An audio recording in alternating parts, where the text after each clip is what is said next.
The first time Natalie Brooks asked me to break a rule for her, she was barefoot in the passenger seat of my truck, holding her silver heels like weapons and staring straight through the rain on my windshield. "Drive past my street," she said softly. "Just once." I should have asked why. A normal man would have asked why. But I was 30 years old, newly good at pretending I didn't miss things, and Natalie was my ex-girlfriend's best friend. The one woman in town I had spent 2 years training myself not to look at for too long. So I kept both hands on the wheel and said, "That sounds like the beginning of a country song." She glanced at me, and despite the mascara smudged under one eye, despite the tremble in her voice, she smiled. "A bad one?" "The kind my dad would play while fixing a lawnmower he swore wasn't broken." That got a real laugh out of her, small, surprised, and gone too fast. "My name is Caleb Price. I'm 30. I work as a claims adjuster for an insurance company in Grand Rapids, and most days my life is about measuring damage other people survived. Hail dents, basement floods, fender benders, roof leaks after April storms. I'm good at staying calm around wreckage. Romantic wreckage, less so. 2 years earlier, my relationship with Brianna Cole had ended in a quiet, humiliating way. No screaming, no thrown plates. Just one dinner where she looked at me across a plate of untouched pasta and said, "You're a good man, Caleb. I just don't think you're my man." There are sentences that sound gentle until they live in your chest. After that, I learned to be polite. Polite at grocery stores. Polite at mutual friends' weddings. Polite when Brianna started dating a guy named Logan who wore expensive watches and said networking like it was a moral virtue. And especially polite to Natalie. Natalie had been Brianna's best friend since college.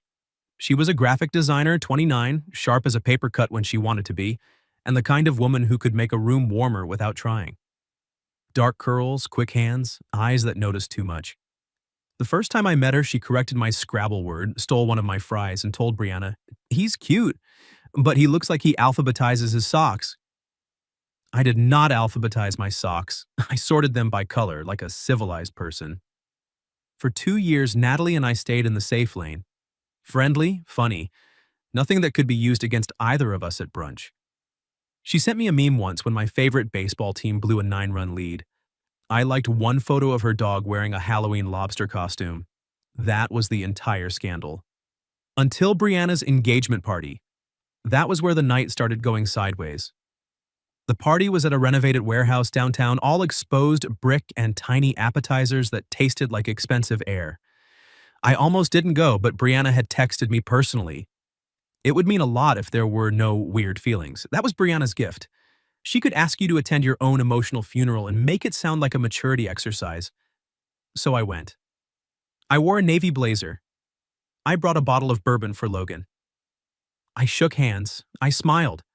I let people admire how well adjusted I seemed. Then I saw Natalie near the bar. She wore a green dress that made me forget every sensible thing I had planned to think. Not flashy, not desperate, just soft around the shoulders, fitted at the waist, and somehow unfair under those amber lights. Her curls were pinned up badly like she had fought them and lost on purpose. She caught me looking. I looked away too late. She came over with 2 glasses of champagne and handed me one. "For courage," she said. "I thought that was what the bourbon was for." "That's for Logan. This is for surviving Logan." I laughed before I could stop myself. She leaned closer, just enough that I caught the scent of rain and vanilla on her skin. "You doing okay?" There it was. Not the polite version, not the party version, the real question. "I'm great," I said. Terrible lie. "I've been practicing."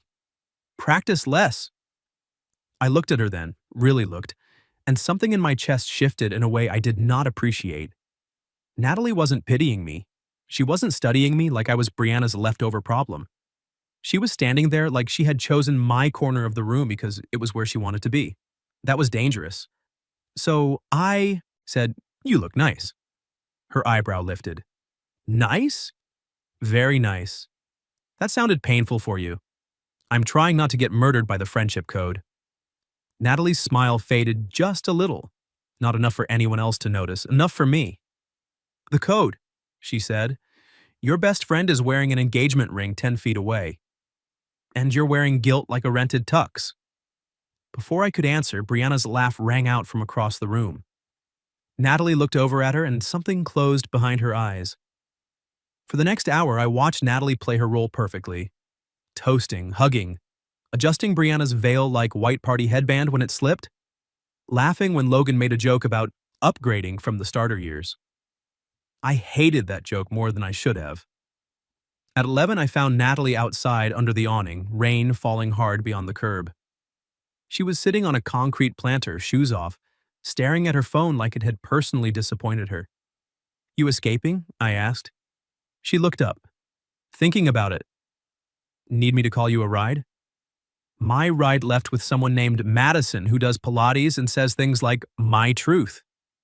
Ouch. Honestly, Madison has excellent posture. I respect the threat. I smiled. "I can drive you." She hesitated. That hesitation said more than yes would have.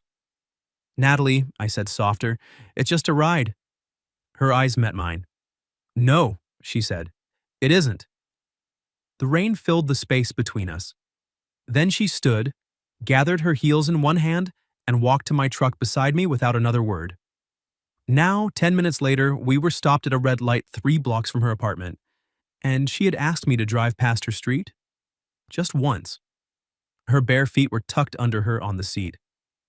The hem of her green dress had slipped over one knee. I kept my eyes forward like a gentleman and failed in small, private increments. "You know," I said, "most passengers just say thank you and quietly judge my music. I already judged it. That was fast. You have 3 Springsteen songs in a row. You're either soulful or emotionally constipated. Those are the only 2 options? For men over 28? Yes." I laughed, and she looked pleased with herself. Not rescued, not fragile, pleased. That mattered more than I expected. The light turned green. I drove past Maple Street. Natalie didn't look at her apartment building when we passed it. She looked at her hands. "Natalie, I know. You don't have to tell me anything. I know that too." But her voice had thinned. So I kept driving. Not far. Just around the block through wet streets shining orange under the lamps. The city looked emptied out like it was holding its breath for her. Finally, she said, "Brianna told me something tonight." I tightened my grip on the wheel. "About me?" "About me." That surprised me enough that I glanced over. Natalie's smile was gone now. What replaced it wasn't fear exactly, it was embarrassment. The adult kind. The kind that comes when someone exposes a feeling you had hidden carefully, even from yourself. She said I've always had a soft spot for damaged men, Natalie said. Then she looked right at you. I felt the words land between us. She said that in front of people? Quietly, but not quietly enough. My jaw tightened. "I'm sorry." "Don't be." Natalie turned toward me. "I'm not." The wipers dragged rain across the glass. I pulled to the curb without thinking, beside a closed bakery with striped awnings and a neon sign buzzing in the window. For a second, neither of us moved. "You're not?" I asked. She held my gaze, and there was nothing soft in it now except the part that made it dangerous. "No," she said, because the humiliating part wasn't that she said it. My heartbeat changed.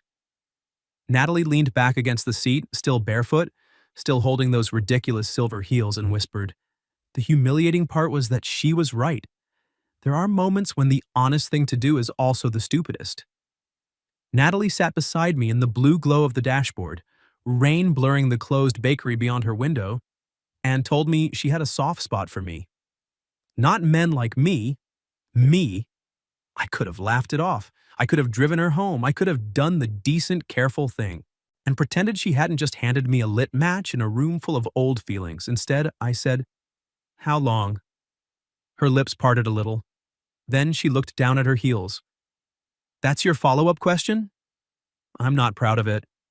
"You should have asked if I was okay." "I'm getting there." A smile flickered across her face, but it didn't last. Long enough that I hated myself for it. Something in me went very still. "Natalie." "No, don't do the concerned voice." She pointed one silver heel at me. "I cannot survive the concerned voice." "What voice would you prefer?" "Something arrogant. Maybe mildly flirtatious." You're better at that when you're pretending you aren't. I stared at her. She stared back. Then, impossibly, we both laughed. The sound loosened something in the truck, not fixed it, not made it simple, just made room for breath. I shifted in my seat to face her more fully. I never wanted to make your life complicated. You didn't. Come on. You existing near me in flannel made my life complicated, Caleb. That's not legally actionable. I looked out at the rain because looking at her was becoming a decision. You were Brianna's best friend. I know. And I was with Brianna. I know that too. So I put you in a box. A box? A safe one. Her voice softened. What kind of box? The kind where I didn't notice how you laughed with your whole face, or how you always checked if people on the edge of a conversation wanted in, or how you got quiet whenever someone mistook kindness for weakness. When I looked back, Natalie wasn't smiling. Her eyes were bright. That's a very specific box, she whispered. I built it poorly. The rain tapped the roof. My truck smelled faintly of leather, coffee, and her vanilla perfume. She was close enough that if I reached out, my fingers could have brushed the damp curl stuck near her jaw.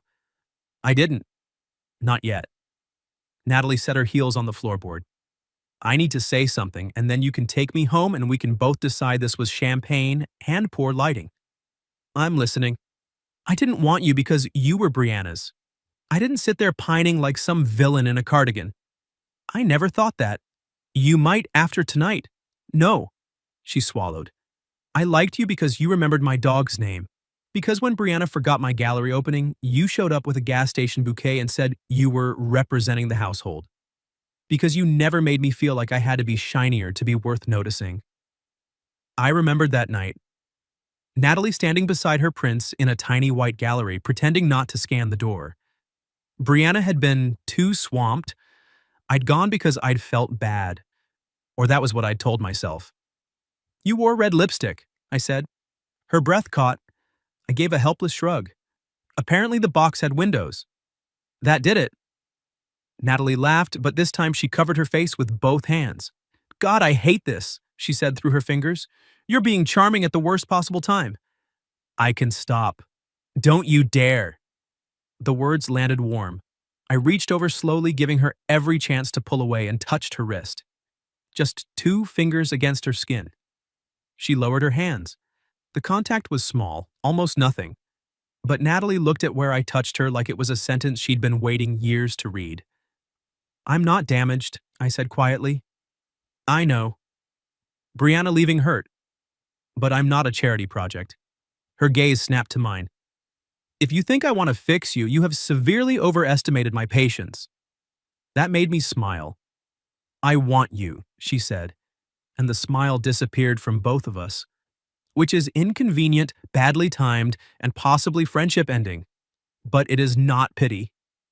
My thumb moved once over the inside of her wrist. Her breath shivered. There it was, the point where the road split. Behind us, safe history, clean excuses, everyone else's comfort. Ahead, Natalie looking at me like she would rather face the consequences than keep pretending. I leaned closer. She did too, not much. Just enough that the air changed. My phone buzzed in the cup holder. We both froze. It buzzed again. Natalie closed her eyes. If that is a weather alert, I'm suing the atmosphere. I glanced down. Brianna. Of course. Her name glowed on my screen like a warning label. Natalie saw it. Her face changed before she could stop it, the softness tucking itself away. You should answer, she said. I don't want to. That's not the same as shouldn't. The phone went silent. Then a text appeared. Is Nat with you? Another followed. She left upset. Please don't make this weird. I huffed a humorless laugh. Natalie's mouth twisted. There it is. I picked up the phone, typed, and showed Natalie before sending. She's safe. I'm taking her home. Natalie read it. Very noble, very boring. What would you prefer? She took the phone from my hand. Her fingers brushed mine, and that tiny contact should not have felt like theft. She added one word. Eventually. Then she sent it. I stared at her. Natalie handed the phone back, chin lifted, cheeks pink. What? I'm upset. My judgment is compromised. I should have been worried. I was. A little. Mostly I wanted to kiss her. Instead I said, "Are you hungry?" Her eyes narrowed. That is the least romantic pivot I've ever heard. I do better with pancakes. Do you? I'm emotionally available in diners. She looked at the rain-slick street, then at me. Caleb Price, are you asking me on a midnight almost date to avoid kissing me in a parked truck? Yes. Coward. Absolutely. Her smile returned, slow and real. Fine. But I'm ordering fries and you're telling me one embarrassing childhood story. Only one? I'm not easy, Price. Earn the sequel. So I drove us to Dot's Diner, the only place still open with coffee strong enough to qualify as a dare. Natalie walked in barefoot, heels dangling from her fingers, and the waitress didn't blink. We took a booth by the window, rain striped the glass. A jukebox in the corner played something old and scratchy. Natalie stole fries off my plate before her own food arrived. You know, I said, this is consistent behavior from you. I believe in traditions. You stole my fries the day we met. I was testing boundaries. And? You passed.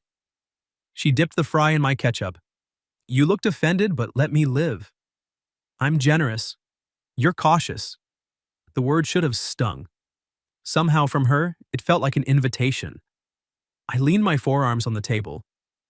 Maybe I'm tired of being cautious. Natalie's teasing expression faded into something quieter. Under the table, her bare foot brushed my ankle. Maybe accidental. Then it happened again. Not accidental. My pulse kicked hard. Natalie, I said. She looked at me over the rim of her coffee mug. Yes? You're playing with fire. No, she said. I'm checking if you're warm. I reached under the table and found her hand. Her fingers slid between mine immediately, no hesitation, no joke. For a few minutes, we sat like that while the rain fell and our plates cooled, holding hands beneath the diner table like teenagers with adult consequences waiting outside. Then Natalie squeezed my hand once. Take me home after this, she said softly. I nodded, though something in me sank. She noticed. Of course she did. And walk me to my door, she added. Hope rose so fast it was embarrassing. Her thumb traced my knuckle. I'm not inviting you in, Caleb. I didn't ask. I know. Her smile was shy now, and it wrecked me. I just don't want the night to end with me running away. So after pancakes, fries, and one story about me crying during a third-grade magic show because the rabbit looked stressed, I drove her home. At her building, the rain had softened to mist. I walked beside her up the steps, close, but not touching. At her door, she turned. For once, Natalie seemed nervous. I meant what I said, she whispered. So did I. You didn't say much. I stepped closer. I noticed you, Natalie, even when I pretended not to. Her eyes searched mine, then she rose on her toes and kissed my cheek. Not my mouth. My cheek. But her lips lingered, warm and deliberate, just beside the corner of mine. When she pulled back, I forgot how to be careful. Natalie. Yes? I'm going to want more than that. Her smile trembled. Good, she whispered. So am I. Then she slipped inside, leaving me in the hallway with rain on my shoulders and her vanilla scent on. My skin. My phone buzzed before I reached the stairs. Brianna again. We need to talk. Tonight. I stared at Brianna's text in Natalie's hallway until the motion light clicked off and left me standing in the dark like a guilty man. We need to talk. Tonight. 2 years ago, those words would have cracked me open. I would have called before I reached my truck. I would have mistaken urgency for importance and let Brianna set the weather inside my chest. Now I looked at Natalie's closed apartment door. Behind it, I heard a soft thump, then a muffled, ow! I smiled, despite myself. My phone buzzed again. Caleb, please? I typed back with my thumb. Not tonight. 3 dots appeared immediately. I didn't wait for the reply. I slipped my phone into my pocket and knocked once on Natalie's door. Silence, then her voice, cautious. Did you forget something? Yes. The door opened 6 inches. Natalie had changed into an oversized gray sweatshirt, her curls loose around her shoulders, one knee bare where sleep shorts peeked beneath the hem. She looked less like the woman from the party and more like the truth of her. "What?" she asked. "My courage." Her lips parted. I braced one hand on the doorframe, not crossing the threshold. Brianna texted. The softness left her face in an instant. Of course she did. I told her not tonight. You did? I did. Natalie studied me like she was checking for cracks in the story. Why? Because 5 minutes ago you kissed my cheek and told me you wanted more. I'd rather think about that. Color rose in her face. That was a strategic cheek kiss. Highly effective. I was being restrained. I noticed. It was devastating. Her mouth twitched. You came back to flirt in my hallway? No. I swallowed, suddenly less smooth than I wanted to be. I came back because I didn't want you to think a text from her still gets to decide where I go. The playfulness faded. Natalie opened the door wider. For a second, I thought she might invite me in. Instead, she stepped out into the hall and pulled the door nearly closed behind her, choosing the space between public and private. Choosing careful. Choosing me anyway. I don't want to be a reaction, she said. You're not. I don't want to be the girl you kiss because your ex got engaged. You're not. I don't want to lose my best friend and find out I was just a bad night for you. That one hit deeper. I moved slowly, giving her room to step away. She didn't. You are not a bad night, I said. You're the first honest thing that's happened to me in a long time. Her breath caught, and I realized then that Natalie's bravado had limits. She could tease, steal fries, send dangerous texts from my phone. But being wanted plainly made her look almost afraid, so I told her the plainest thing I had. I want to take you out. Her eyes lifted to mine. A real date, I said. No rain, no engagement party, no hiding behind pancakes unless pancakes are your choice. They might be. Then formal pancakes. A laugh escaped her, wet at the edges. And if you say yes, I continued, it won't be because of Brianna, it'll be because I want to sit across from you when there's no crisis. Because I want to learn what you order when you're not emotionally compromised. Because I want to hold your hand where people can see it, if you'll let me. Natalie blinked fast. You rehearsed that? She whispered. No, I'm as surprised as you are. She looked down, smiling in spite of herself. Then she reached for the front of my shirt and fisted the fabric lightly, just enough to pull me one step closer. I'm going to say yes, she said. But I need you to understand something. Okay. If this happens, I'm not sneaking around like I'm doing something shameful. No.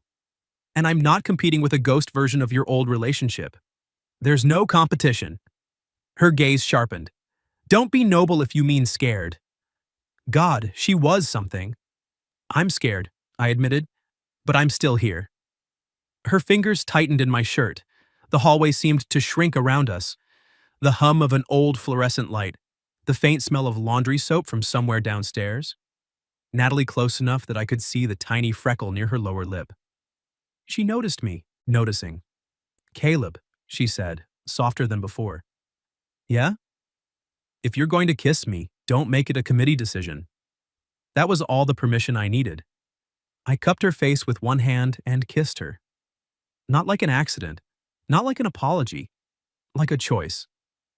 Natalie went still for half a heartbeat, then rose into me with a sound so quiet I felt it more than heard it. Her hand slid from my shirt to my shoulders. Mine found her waist, the soft bulk of her sweatshirt bunching under my fingers as I drew her closer. The kiss deepened slowly, sweet and stunned. There was no party noise, no old loyalty standing between us, no careful joke to hide behind. Just Natalie's mouth warm under mine, and the startling certainty that I had been walking past this door in my life for years.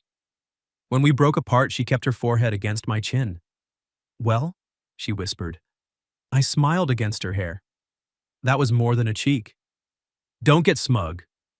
Too late. She laughed and pressed her face briefly to my chest. I wrapped my arms around her because she leaned in first, because she wanted it, because I wanted it so badly my ribs hurt. Then my phone buzzed again. Natalie stiffened. I didn't reach for it. After a second, she tilted her head back. Aren't you going to look? No. What if it's important? It probably feels important to Brianna. Natalie's eyes searched mine. I added, but I'm not leaving this moment to go manage hers. That did something to her. I saw it land. Her shoulders eased, her hand slid down my arm until her fingers found mine. Your phone is going to be a nightmare tomorrow, she said. Probably. My group chat is going to become a crime scene. I'll send flowers. To the chat? To the survivors. She smiled, then grew serious. I should talk to Brianna before this gets around. I know. I don't even know what this is yet. I lifted our joined hands. This is a date pending scheduling. A bureaucratic romance, hot. I can create a shared calendar invite. Say that again, and I'll take back the kiss. You wouldn't. No, she admitted. But I'd make you earn the next one. The next one. 2 words and I was done for. I squeezed her hand. Tomorrow night? She hesitated. Too soon? Yes? Too late? Also yes. Her smile returned, small and bright. Tomorrow night. We stood there another minute, hands clasped, refusing to be sensible. Finally, she backed toward her door. Go home, Caleb. I'm trying. Try harder. I'm emotionally available in hallways now too, apparently. Dangerous development. She opened her door, then paused with one foot inside. Hey. Yeah? I'm glad you drove past my street. So am I. Her eyes warmed. Text me when you get home. Bossy. Responsive to training. I laughed and she closed the door with a smile still on her face. Only when I reached my truck did I check my phone. 3 missed calls from Brianna, 1 voicemail, 2 texts. The last one read, If Natalie is with you, she deserves to know what you never told her. For a moment, the old panic tried to rise. Then my phone lit with a new message. Natalie, if you are staring dramatically at your phone, stop. Drive safe. I sat there in the mist, grinning like an idiot. Me. You're very demanding for a woman who just assigned homework. Natalie, you liked it. Me? I liked you. The typing bubble appeared, vanished, appeared again. Natalie, good. Don't forget by morning. I started the truck. But Brianna's message sat below hers like a stone under clear water waiting for daylight. By morning, Brianna's message had turned into a splinter. If Natalie is with you, she deserves to know what you never told her. I read it 3 times over black coffee, then put my phone face down like that made me mature. It did not. At 8:12, Natalie texted. Natalie, morning status report. Did you forget? Me. Forget what? Natalie, bold choice, Price. Me? I remember everything. Especially the part where you threatened to make me earn the next kiss. Natalie, that was not a threat, that was a curriculum. I smiled so hard my face felt unfamiliar. Then I typed what I should have typed first. Me. Brianna sent something after I left. The typing bubble appeared. Disappeared. Natalie, about us? Me, about me. Apparently, something you deserve to know. This time she didn't answer for almost a minute. Natalie, do I? I stared at that question. There were a lot of easy lies available. I could say Brianna was being dramatic. I could say it didn't matter. I could keep the splinter buried and hope it worked itself out. But I had kissed Natalie in a hallway and told her she was honest. So I answered like a man trying to deserve her. Me. Yes, but I want to tell you in person. Natalie. Is it terrible? Me. I don't think so, but I hated myself for it at the time. Natalie. Caleb. Me. Tonight. Our date. I'll tell you before appetizers. Natalie. We're having appetizers? Me. Formal date. Multiple courses. Emotional disclosures. Natalie. Fine. But if your secret is that you alphabetize your socks, I already knew. Me? I do not alphabetize them. Natalie. Caleb. Me. I sort by color. Natalie. I need time to process this betrayal. I laughed, but my chest stayed tight. All day, I measured hail damage on a dented SUV and thought about Natalie's mouth. I inspected a leaking roof and thought about her hand pulling me closer by my shirt. I wrote wind-related loss on a report and thought, I am going to have to tell her I almost chose someone else's comfort over hers. Because that was the secret. Not dramatic, not criminal, just ugly. A year after Brianna and I broke up, she had called me crying from a parking lot. She'd had a fight with Natalie. She said Natalie was confused about me, that maybe she had feelings and it was making everything awkward. Brianna had asked if I felt anything back. I had lied. I'd told her no. Worse, I'd said Natalie was just lonely after a bad breakup, that she'd get over it. I'd made Natalie's feelings sound small because I was afraid of mine. At 7, I picked Natalie up wearing my best shirt and the expression of a man headed towards sentencing. She opened her door in a black wrap dress, curls down, lips berry dark, and every prepared sentence abandoned me. Her gaze swept over me. You look like you're about to confess to stealing museum art. You look like museum art. She blinked. Then her smile went soft in a way that made me want to step inside and forget dinner existed. Good recovery, she said. I held out a small paper bag. She took it, suspicious. Inside was a pair of folded socks, navy blue, tiny pancakes on them. Natalie pressed her lips together. Is this an apology or a cry for help? Both. She laughed, and some of the fear between us loosened. The restaurant was small and warm, with candles in amber jars and tables close enough that our knees brushed under the linen. Natalie ordered calamari for bravery. I ordered wine I hoped didn't sound like I was reading off the label. When the waiter left, she folded her hands and looked at me. Before appetizers, she said. I exhaled. Right. So I told her. About Brianna's call. About the question. About my lie. About saying Natalie was lonely because it was easier than admitting I had noticed her. Wanted her. Missed her when she wasn't in rooms. Natalie listened without interrupting. That was worse than anger. When I finished, the candle flickered between us. She looked down at her water glass. You made me sound pathetic. I know. To her. Yes. And to yourself. That one slid between my ribs. I nodded. Yes.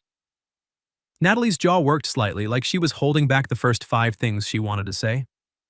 I wondered why Brianna got colder with me that year. I thought I had done something obvious. I'm sorry. I hate that you hurt me before you ever touched me. My throat tightened. I do too. She looked up then. Her eyes were shiny, but her voice stayed steady. Why tell me now? Because I don't want whatever happens between us to be built around me looking good. I leaned forward. I want you to know me, even the cowardly parts. For a moment, I thought she might leave. Instead, she reached across the table and touched the back of my hand with 2 fingers. Not forgiveness. Contact. You don't get points for honesty you owed me, she said. I know. But you do get credit for not letting her tell it first. I turned my hand over slowly. She let me catch her fingers.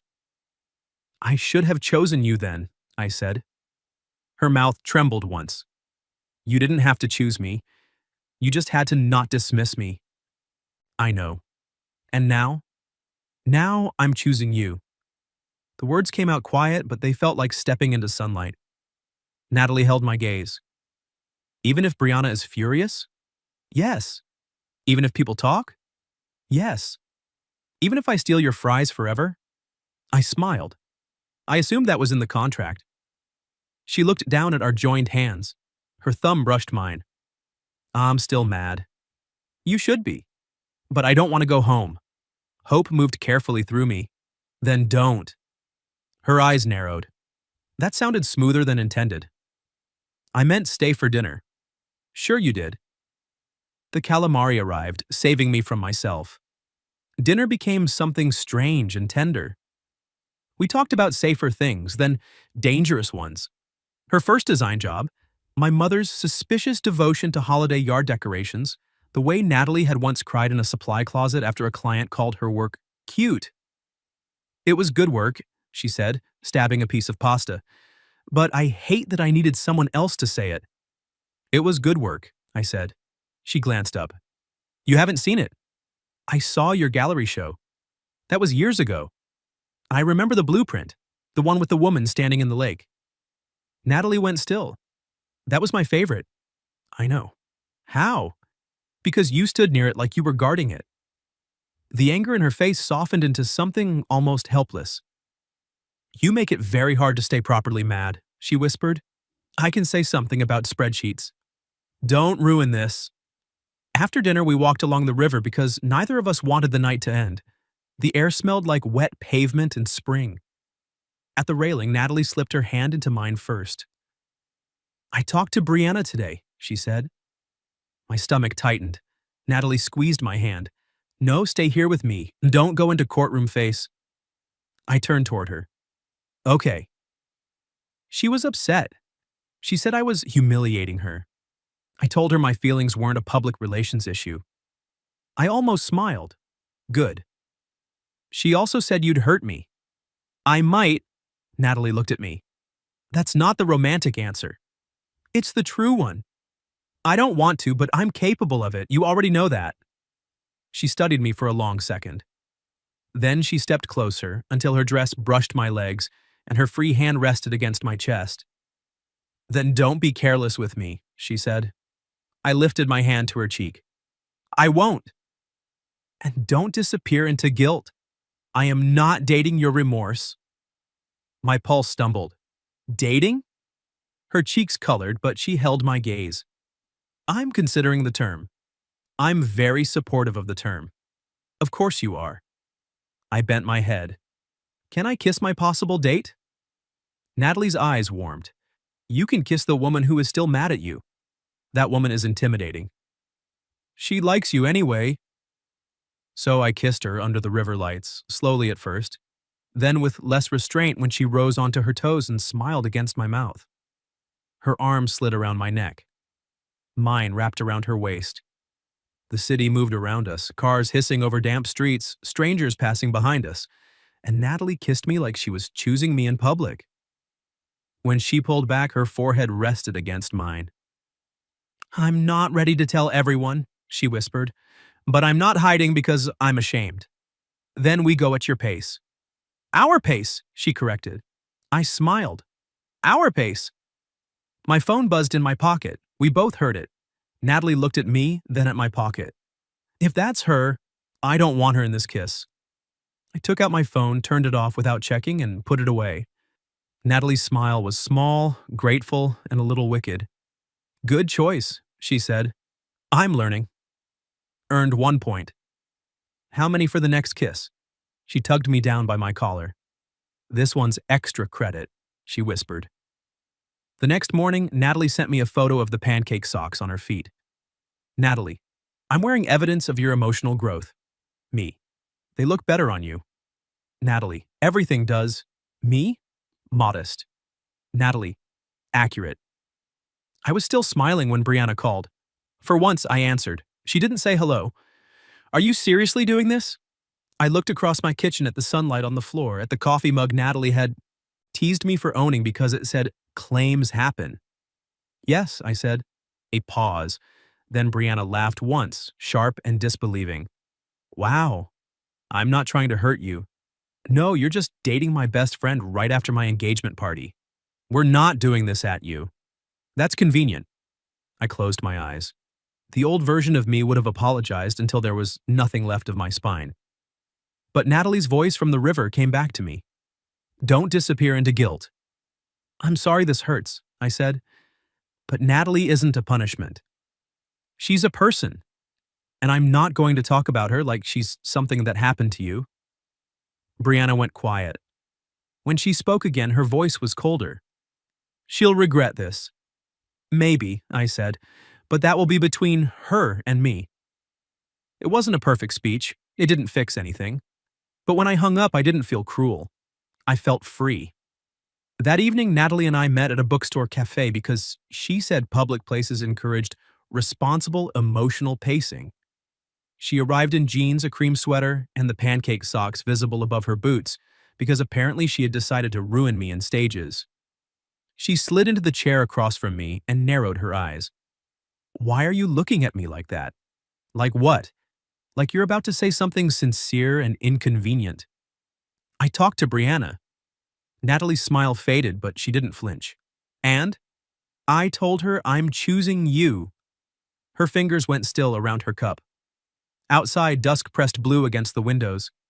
Inside, the cafe smelled like cinnamon, espresso, and old paper.